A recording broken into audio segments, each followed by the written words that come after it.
Hey everybody, these are Sean's Rants, and in this rant I want to talk about the Riot Principle. So I've written about this before under a couple different titles. I think one of the blogs is there's a riot going on in your living room, and the other is the Lord of the Flies principle. And they both kind of talk about the same thing. So basically what happens in a riot is that authority, structure, societal organization breaks down pretty quick. And what we find are that people start to respond to that, right? So consequences go away, authority goes away, and then people start to behave differently. Even good people start to behave differently. So authority disappears, consequences disappear, and then what's the byproduct? The natural byproduct of that is that people become fearful, people become stressed, people become anxious, people become nervous, and people become opportunistic. So once that riot gets in place, the police take a hike, or they're hiding out on the outskirts of town, whatever they're doing, people start to get into some very different emotional states of mind, and then those emotional states start to create behaviors that are not so savory behaviors.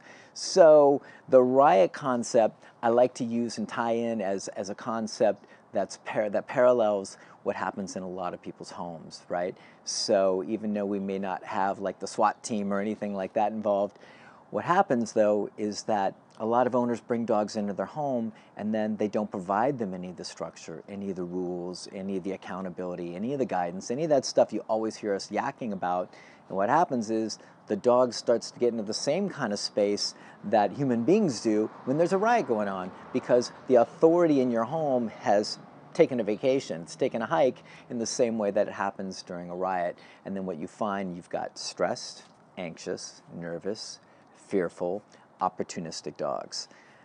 And those are the guys that are going to get yourself and them into trouble. If you've got multi-dogs in your home, you're liable to see dog fights.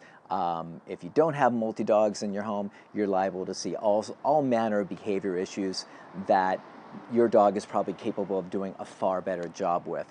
But if he doesn't have to, if there's no accountability, if there's no rules, if there's no authority in charge to lay down those rules and share that accountability, what you're going to find is that your dog is going to make choices, whatever suits them in that moment.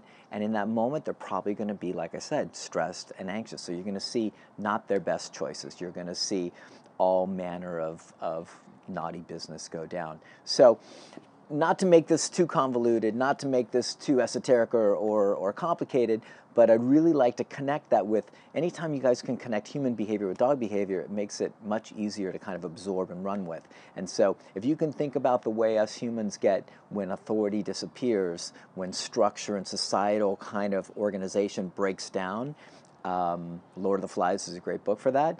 When you can kind of like touch in or get in touch with that, and how good people can behave and engage in terrible behavior when that stuff goes down because of stress and anxiety and fear and opportunistic stuff, then you can see the same thing going down with your dogs. So keep it simple, but remember that without authority, without you guys having rules and structure in your home, your dog is going to feel a bit like he's in in some kind of a riot-esque kind of environment, and you're going to see a lot of bad behavior. So that's really up to you to make sure that you create the things that your dogs need to be able to be stable, comfortable, not stressed, not anxious, to where they can give you their very best stuff.